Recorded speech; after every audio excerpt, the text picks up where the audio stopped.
Good afternoon, ladies and gentlemen.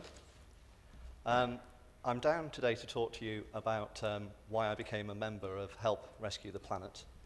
I'm actually going to really talk to you a bit more about the Institute of Environmental Health and what environmental health officers do and how that can and could impact on climate change. Now, my day-to-day work involves trying to enhance and protect the environment for residents of South Derbyshire, specifically the pollution side of environmental health.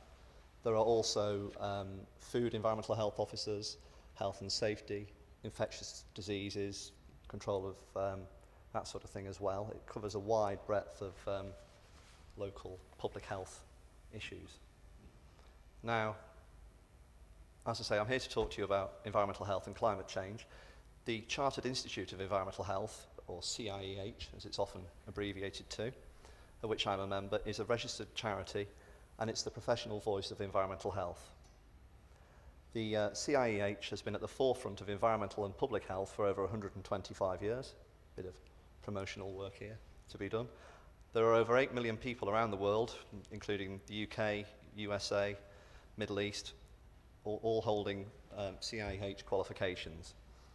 They provide information, evidence, policy advice to local and national governments and to environmental and public health practitioners in the public and the private sectors. Now, there's a growing recognition of the link between climate change and our health and well-being. The CIEH is committed to playing its part in rising to the challenge that climate change presents and works with the World Health Organization to help shape the global health agenda and supports work on reducing the effects of climate change on populations. The Institute believes that climate change presents one of the most significant challenges to public health ever faced, putting at risk the very pillars of life: clean water, sanitation, air quality, and food. The protection of key elements of our environment is important for human health. The ability to breathe clean air, to have a wholesome water supply, and to be protected against the harmful effects of things like waste and noise are all fundamental to our well-being. Now, environmental health officers have the ability to make a contribution to what must be a shared priority for all society. Their day-to-day work includes developing activities and interventions to help reduce carbon emissions, improve local housing stocks, manage local air quality, and also regulating the emissions of some 19,000 industrial facilities across England and Wales. Environmental health also has an important role to play in the preparing for the effects of things such as more frequent heat waves and floods, food and water shortages, and increases in infectious diseases, and in the incidence of pests, and even with population movements. Environmental health officers will face many challenges should climate change continue unchecked. It's estimated that climate change could cause about 10,000 extra cases of food poisoning a year in the UK. There is a strong enough correlation between food poisonings and temperature in the UK to consider issuing public warnings during hot weather. This is because higher temperatures increase the rate of infection in animals, multiply bacteria in animal feed, and add to the risk to the food chain. It's highly likely that the majority of these cases will potentially arise from food prepared at the home, whether through inappropriate food storage, poor preparation, or increased outdoor cooking and eating. There's clearly a need to raise public awareness and provide basic education in simple hygiene, and environmental health officers could play a major role in this. Now, water-associated diseases like Legionnaire's disease, more commonly known as Weil's disease, could increase with the increased use of air conditioning and humidifiers. Swimming pool outbreaks have increased in the UK as pathogens survive longer in warmer weather. There are implications for wider leisure use of untreated fresh and marine waters contaminated by sewage and animals. Flooding, of course, is becoming more and more widespread and features more readily in the news in the UK, and it's the most common natural disaster in Europe. Apart from the obvious health impacts of flooding, there are also additional risks from pollution incidences. An increase in breeding grounds for disease-carrying organisms due to high volumes of standing water, soil disturbances as a result of floodwater, which may increase exposure of agents such as anthrax and other toxic contaminants such as heavy metals and diseases, and the hazards associated with evacuations. The potential for the frequency of flooding incidences is increasing, not only because of increasing rainfall in the UK, but also due to rising sea levels. Sea level rise also affects drainage capabilities of substantial river basins and estuaries. More regular spells of heavy rainfall impacts upon the UK's network of private water supplies. Levels of harmful bacteria are found in higher numbers in these supplies after heavy rainfall, and many private supplies are not equipped to deal with the contamination, which can lead to diarrhea, stomach cramps and vomiting. Floods can also increase the risk of rodent-borne diseases. Flood-relating outbreaks of leptospirosis have been reported in several developing countries.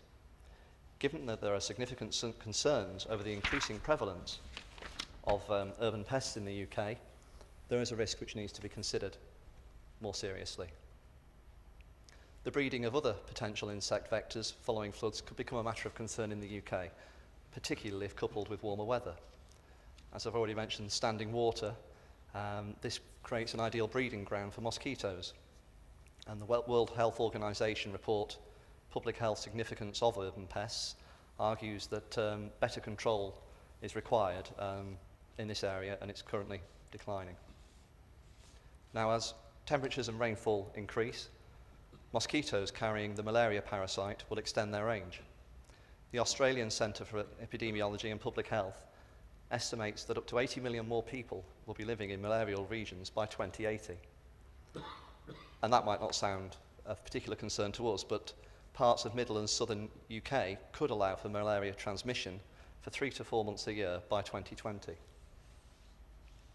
The risk of disease from tick bites, such as tick-borne encephalitis and Lyme disease, is harder to estimate, but the trend is upwards. West Nile virus, predominantly a bird infection transmitted by mosquitoes, has increased in parts of Europe and the USA. Other insect vectors that could be reintroduced in a warmer climate include fleas, responsible for plague, and associated with an increase in rodent populations or movement of rats during flooding. There'll be more cat and dog fleas in warm conditions, and in southern England, blood-sucking black flies. The Blandford fly is one of these. A general increase in biting insects brings about with it the danger of severe allergic reactions.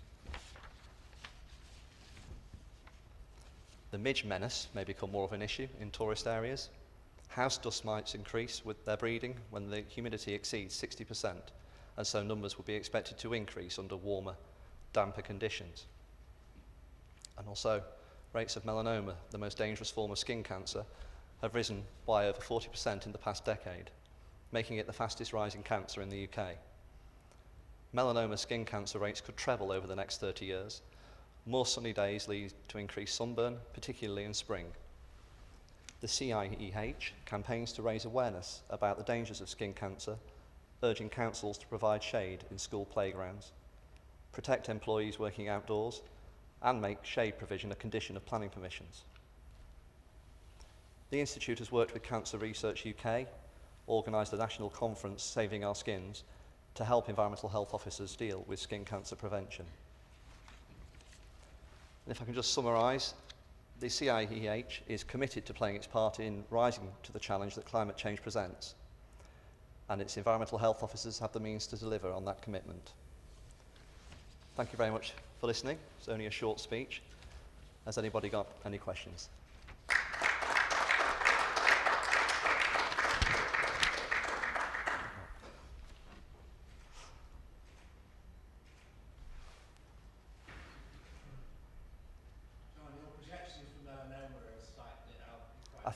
Thought you might comment on those. It's an area I take particular interest in. I mean, the problem with melanoma is a weak ozone depletion rather than climate change.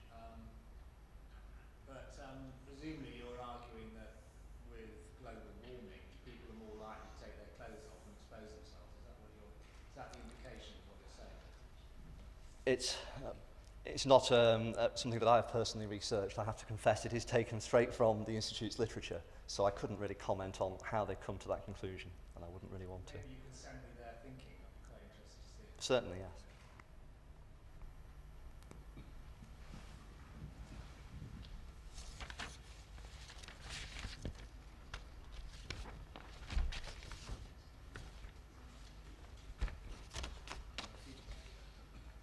Anybody else?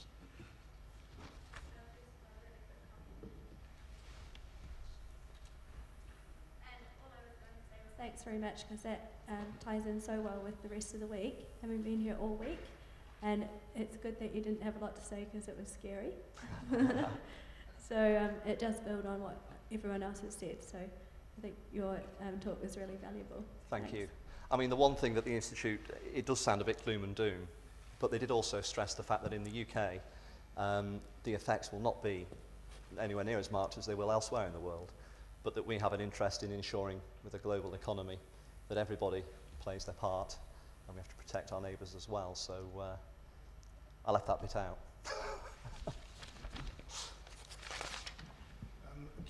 John, Yeah. if I may, I would like to be probably not the first, but I'd like to congratulate you on your great achievement. You told me at the tea break that you'd had your exam results yesterday and you are now an environmental health officer, and I think that's tremendous. Thank you. Well done, you.